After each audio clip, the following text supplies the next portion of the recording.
এই মহিলাটি night dress পরেছিল। 10 বছর ধরে ফৌজে সেনাবাহিনীতে থাকা স্বামীর ফিরে আসার অপেক্ষা করছিল। স্বামী আসার আগে সে তোয়ালে জড়িয়ে সারপ্রাইজ দিতে বেরোলো, কিন্তু ভেতরে আসা ব্যক্তিটি তার স্বামী ছিল না। ভয়ের কারণে সে ফ্রাইং প্যান দিয়ে তার উপর আঘাত করলো। মহিলাটি বলল, তুমি আমার হাজবেন্ড নও, তোমার হাজবেন্ড মারা গেছে। তার বিশ্বাস হলো না, কিন্তু যেমনই স্বামীর ছবি দেখলো সে ফুপিয়ে ফুপিয়ে কেঁদে উঠল। তখনই লোকটি তার ওয়েডিং রিং, বিয়ের আংটি খুলে নিল এবং নিজের এঙ্গেজমেন্ট রিং তার আঙুলে পরিয়ে দিয়ে বলল, এখন থেকে আমি তোমার স্বামী। এটা তার শেষ ইচ্ছা ছিল।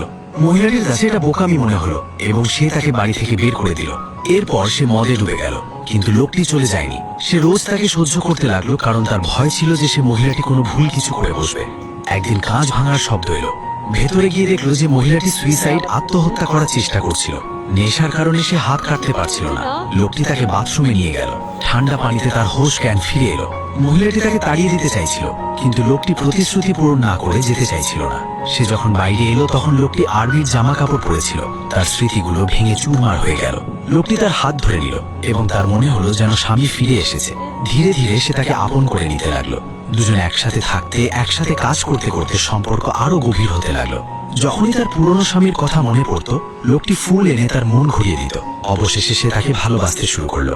কিন্তু যেদিন বিয়ের সিদ্ধান্ত হলো, সেদিন লোকটি আর্মির ইউনিফর্ম পরে বিদায় জানাতে এলো।